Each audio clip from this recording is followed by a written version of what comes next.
엔비디아 생태계는 GPU라는 CPU보다는 덜 범용적인, 하지만 AG보다는 아직까지는 범용적인, 그래서 마진은 뭐 60%, 70% 마진 엄청나게 나잖아요. 거기는 핵심은 GPU라는 반도체 하드웨어 말고도 소프트웨어 스택, 소프트웨어 플랫폼을 갖고 있는 거예요. 쿠다라고 해서. 쿠다라는 게 컴퓨트, 그 다음에 U가 유니파이드, 그 다음에 이게 유니파이드 뒤가 아키텍처인데 유니파이드 디바이스 아키텍처. 그래서 GPU를 제대로 활용할 수 있게끔 소프트웨어 스택을 옛날부터 갖췄어요. 언제부터냐면은 개발한 거는 2009년도, 7년도일 거예요. 우리 눈에 보인 거는 우리 눈에 안 보였고 2012년도에 그 노벨 물리학상 받은 그 제프리 힌턴 교수하고 그 다음에 또 그 제자 하나 있는데 그 오픈 AI의 샘 알트만하고 싸워갖고 맞아, 샘 알트만 쫓아냈던 그 사람하고 그 제프리 힌턴, 이 사람들이 2012년도에 처음으로 GPU를 제대로 인식을 해서 이 GPU 쓰면은 제대로 이제 딥러닝이라든지 이거 제대로 할 수 있다 해서 GPU의 가능성을 크게 보고 여기 학교에 자기 발표하고 한 것이 2012년도예요. 그리고 그것을 트랜스포메이션하는 그런 트랜스포머티브한 트랜스포머로 바꾼 그런 걸 인식한 게 2017년, 18년도. 우리 눈에 본 건 2020년에 들어와서 삼성전자 하이닉스에서 HBM 거기 맡길까 저 버전이 1, 2, 3 있었는데 제대로 된 버전이 나온 게 2019년, 20년 되면서 나오거든요. 그래서 씨앗을 뿌린 게 언제다? 10몇 년 전에 뿌렸다. 아주 정확히 얘기하면 2009년부터 걔네들은 준비가 돼 있는 거니까 16년 전에 뿌린 헤게모니가 있는 거죠. 그러니까 쉽게 되겠어요? 그러니까 AMD가 제대로 못하는 거고 인텔도 쉽지가 않은 거예요. 근데 이거는 범용화된 GPU인 거고 그 스택, 그 플랫폼 스택 갖고 있으니까. 근데 스킬을 다운해서 아까 말씀드린 에이직화해서 특정 분야만 해서 빨리 치고 들어가겠다. 지연 안 되게. 만약 보드캄 전략이라면 그 헤게모니의 강도가, 쿠다의 강도가 조금은 그렇게 상대적으로 덜 세게 영향을 느낄 수도 있죠. 근데 현재는 워낙 견고한 거 맞고요.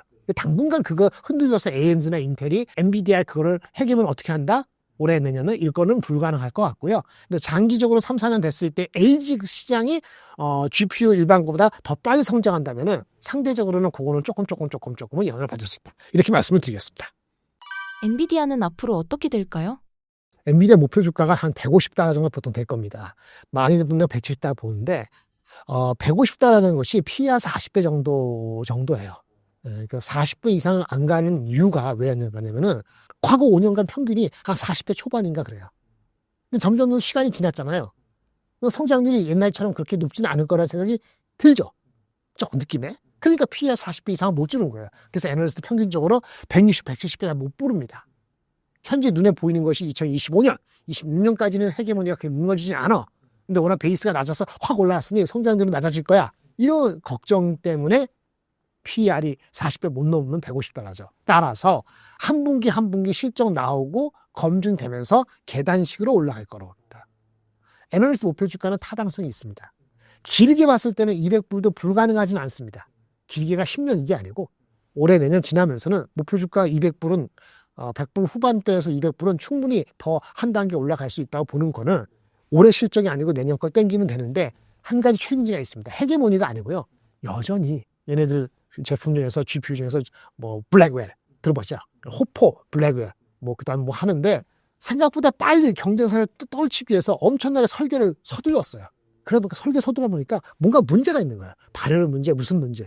이것이 지속적으로 작년도 가을부터 지금까지 지속적으로 반복되고 있어요. 녹화하는 이 순간 일주일 전만 해도 블랙웰에 또 발열 문제가 있어서 실질적으로 서버 만드는 업체하고 칩하고 서버의 렉하고 칩하고 연결을 보이해서 조금 문제가 생겼다라는 얘기가 나오는데 그런 문제가 나오면 실제 실적이 나올 때 조금 희망했던 이거 100보다는 94가 될 수도 있거든요. 그런 단계적인 게 있기 때문에 주가는 올라가다가 실적 발표 때문에 내려갔다가 다시 실적 발표 올라가고 이런 패턴으로 지속되고 미국 경기가 푹 내려가거나 아니면 중국에서 만약에 HBM을 뭘 만들었다든지 의미 있게 이런 소리가 안 들리면 두 가지 그러면 기본적으로 주가는 130불 초반이나 그 이하 가면은 또 싸다는 인식이 들기 때문에 그런 박스권에서 조금씩 올라가는 패턴이 지속될 것 같은데 옛날처럼 혼자 독불할 것인지 독불장군처럼 TSMC도 있고 브로드컴도 있고 아니면 AI를 활용하는 측면에서의 각종 소프트웨어 회사들이 계속할 것인지는 좀 더 지켜봐야 될 것 같습니다.